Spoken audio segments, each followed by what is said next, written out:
नमस्कार दोस्तों, मैं अंकुर उपाध्याय स्वागत करता हूं आप सभी का एक बार फिर से अपनी नई वीडियो में। दोस्तों यहाँ पे आप सभी के साथ बात करने वाला हूं सबसे पहले तो अमेरिका के बाजार के बारे में, जिसमें बड़ी गिरावट आते हुए दिख रही है आज के सेशन में। और गिरावट के पीछे का रीज़न कुछ और नहीं, उनका खुद का जॉब्स डेटा है। जॉब्स डेटा जो काफ़ी वीक आया है, लगभग 1 लाख नौकरियों का अनुमान था, उसके सामने केवल 73,000 नौकरियां ही लगी हैं, जो कि काफ़ी कमज़ोर है। और इसी के चलते डाउ में करीब 620 पॉइंट्स की गिरावट है। नेस्डैक इंडेक्स करीब 2% से ज़्यादा टूट गया है। S&P 500 1.6% टूट गया है। अमेरिका सबको दिक्कत दे रहा है, लेकिन अपनी दिक्कतें देख ही नहीं रहा है। उनकी कंट्री में क्या दिक्कतें चल रही हैं उस पर फोकस ही नहीं कर रहा है। अब होगा क्या कि इनकी वजह से ना हम लोगों के ऊपर भी थोड़ा बहुत दबाव, प्रेशर बनेगा। जब ग्लोबल टूटेगा तो अपने आप प्रेशर तो बन ही जाता है। ऊपर से FII की बिकवाली नहीं रुक रही है, तो ये कुछ चीज़ें हैं जो भारतीय बाजार को और नीचे की तरफ लेकर जा सकती हैं। लेकिन प्रॉब्लम तो अमेरिका में ही दिख रही है असली लेवल पे। बात करें आज के डेटा की, तो डेटा में एक बार फिर सेलिंग फिगर आया है और अच्छा खासा बिकवाली का फिगर है FII का। चौतरफा सेलिंग है, पहले मैं आपको बताना चाहूँगा। कैश मार्केट में FII ने 3366 करोड़ की सेलिंग करी है। फ्यूचर्स में, इंडेक्स फ्यूचर्स में FII ने 3820 करोड़, 4000 करोड़ की इंडेक्स फ्यूचर्स में बिकवाली मामूली नहीं है। ये डरा देने वाली सेलिंग है। स्टॉक फ्यूचर्स की बात करें तो 1836 करोड़ की बिकवाली। ऐसा लग रहा है कि अमेरिका में कुछ खराब होने वाला है, वो भारत के बाजार को प्ले कर रहे हैं कि अमेरिका में खराब होगा, हम ज्यादा गिरेंगे, हमें बेचो, ऐसा लग रहा है। तो बहुत ही हैवी सेलिंग है। इस बीच में DII की तरफ से जरूर एक बाइंग फिगर आया है। कैश मार्केट में 3186 करोड़ की बाइंग का फिगर आता हुआ दिखा है। लेकिन बाकी चौतरफा अगर आप देखें तो बिकवाली ही बिकवाली है। अगर मैं इसे टोटल ओवरऑल काउंट करूं तो करीब करीब ये 9000 करोड़ की बिकवाली है आज के सेशन में देखी जाए तो काफ़ी बड़ी बिकवाली आप कह सकते हैं देखने को मिली है। निफ्टी ऑलरेडी अपने लेवल्स को ब्रेक कर चुका था। 24,800 24,600 तक बनता था, 24,565 बंद हुआ है। अब जो ये अमेरिका में हो रहा है, ये पॉसिबल है कि अगला सपोर्ट भी निफ्टी का तोड़वा ही देगा, जो कि 24,500 पे है। तो मुझे लगता है अब 24,400 24,350 की तरफ निफ्टी जा रहा है, और फिर तो वही 24,200 का अंतिम सपोर्ट रह जाएगा। उसके नीचे तो फिर वो नेगेटिव मार्केट हो जाता है, जिसकी उम्मीद भी मुझे लगता है बाजार धीरे धीरे करने ही लगेगा। क्वार्टरली नंबर्स चल रहे हैं, नंबर्स में भी बाजार को उतना मजा नहीं आ रहा है। मैं आप सभी के साथ एक एक करके रिजल्ट्स को शेयर करना चाहूँगा। काफ़ी सारे स्टॉक्स हैं जो रिजल्ट्स पेश करते हुए दिख रहे हैं। Advani hotels and resort, LIC housing finance, इसके नंबर्स मैं शेयर करना चाहूँगा। 1300 करोड़ से स्टैंड अलोन प्रॉफिट 1360 करोड़ पे आता हुआ दिखा है। रेवेन्यू 6740 करोड़ के सामने 7100 करोड़ पे आता हुआ दिखा है। आगे GR इंफ्रा प्रोजेक्ट्स लिमिटेड, अगर GR इंफ्रा प्रोजेक्ट्स की बात करी जाए तो कंसोलिडेटेड नेट प्रॉफिट 155 करोड़ के सामने 244 करोड़ पे आया है। लेकिन रेवेन्यू घट गया है, 2030 करोड़ के सामने 1988 करोड़ पे रेवेन्यू आता हुआ दिखा है।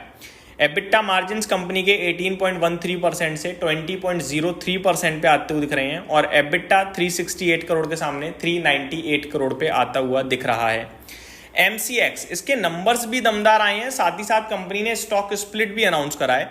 नंबर्स बताना चाहूंगा, 110 करोड़ से प्रॉफिट 203 करोड़ पे आया है। रेवेन्यू 234 करोड़ के सामने 373 करोड़ पे आया है। मार्जिन्स 56.56% से 64.75% पे आए हैं, और एबिटा 133 करोड़ के सामने 242 करोड़ पे आता हुआ दिखा है। तो पूरी तरीके से थम्स अप दूंगा मैं। नारायण हृदयालय, इसके भी नतीजे आते हुए दिख रहे हैं। रिजल्ट्स की बात करी जाए तो कंसोलिडेटेड नेट प्रॉफिट 200 करोड़ के सामने 197 करोड़ पे रह गया, तो हल्की सी डिप आई है मुनाफे में। रेवेन्यू 1300 करोड़ से 1500 करोड़, तो रेवेन्यू में बढ़िया बढ़त देखने को मिल रही है। मार्जिन्स की बात करें तो 24.94% के सामने 23.93% पे मार्जिन्स आते हुए दिख रहे हैं। एबिटा की बात करें तो 326 करोड़ के सामने 361 करोड़ पे एबिटा कंपनी ने पोस्ट करा है। शक्ति पंप्स, इसके नंबर्स की बात करी जाए तो 92.6 करोड़ के सामने 96.8 करोड़ पे प्रॉफिट आया है। रेवेन्यू 567 करोड़ के सामने 622 करोड़ पे आया है। मार्जिन्स 23.94% से घटकर 23.06% पे आए हैं, और एबिटा 136 करोड़ के सामने 144 करोड़ पे आता हुआ दिख रहा है।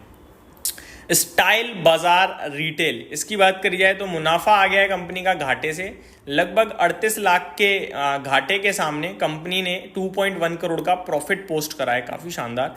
रेवेन्यू 275 करोड़ के सामने 380 करोड़ का आया है। मार्जिन्स 15.24% से 15.41% पे आए हैं, और एबिटा 42 करोड़ के सामने 58.2 करोड़ पे आता हुआ दिख रहा है। पीसी ज्वेलर्स, नंबर्स इसके भी आए हैं, नंबर्स ठीक लग रहे हैं। 156 करोड़ के सामने 162 करोड़ का प्रॉफिट है। रेवेन्यू डबल हो गया करीब 400 करोड़ से 725 करोड़।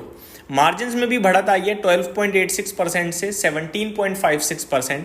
और एबिटा 51.6 करोड़ के सामने 127 करोड़ पे एबिटा कंपनी ने पोस्ट करा है, तो बढ़िया नंबर बोलूंगा मैं इसको। जेके लक्ष्मी सीमेंट, नंबर्स इसके भी अच्छे लग रहे हैं दोस्तों। 56.7 करोड़ के सामने 150 करोड़ का प्रॉफिट है।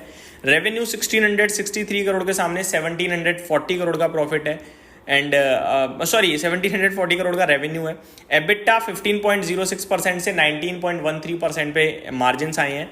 और एबिटा की बात करूँ तो 235 करोड़ के सामने 330 करोड़ पे एबिटा कंपनी ने पोस्ट करा है। आईटीसी, बड़ा नाम दोस्तों, नंबर्स डिस्कस करना चाहूंगा। 4,912 करोड़ पे मुनाफा आया है, अनुमान 5,000 करोड़ का था, तो 100 करोड़ से मिस कर गया अनुमान को। रेवेन्यू 21,060 करोड़ पे आया है, अनुमान 17,600 करोड़ का था, तो बहुत बड़े मार्जिन से रेवेन्यू को बीट करा है कंपनी ने। प्रॉफिट में कमी इसलिए आई है क्योंकि मार्जिन्स थोड़े प्रेशर में रहे हैं। 34.55% से घटकर 29.3% पे मार्जिन्स आ गए हैं, जिसमें अनुमान 35.8% के मार्जिन्स का था, तो मार्जिन्स पे प्रेशर दिखाए। अदरवाइज रेवेन्यू तो बहुत ही तगड़ा कंपनी ने क्लॉक करा है। एबिटा कंपनी का 6,300 करोड़ के सामने 6,170 करोड़ पे रह गया है, और अनुमान 6,300 करोड़ का ही था, तो ये थोड़े से वीक रह गए हैं नंबर्स। बाकी रेवेन्यू के फ्रंट पे तो बहुत अच्छा करा है, बाकी सब कुछ थोड़ा थोड़ा कम होता हुआ दिखा है। ये कुछ बड़े नाम थे दोस्तों रिजल्ट्स के दम पर, जो एक्शन में आपके लिए मंडे को देखने को मिल सकते हैं। यही समाप्त करता हूँ इस वीडियो को। उम्मीद करता हूँ डिटेल्स पसंद आई होंगी। Thank you so much for watching this video. Have a great day guys.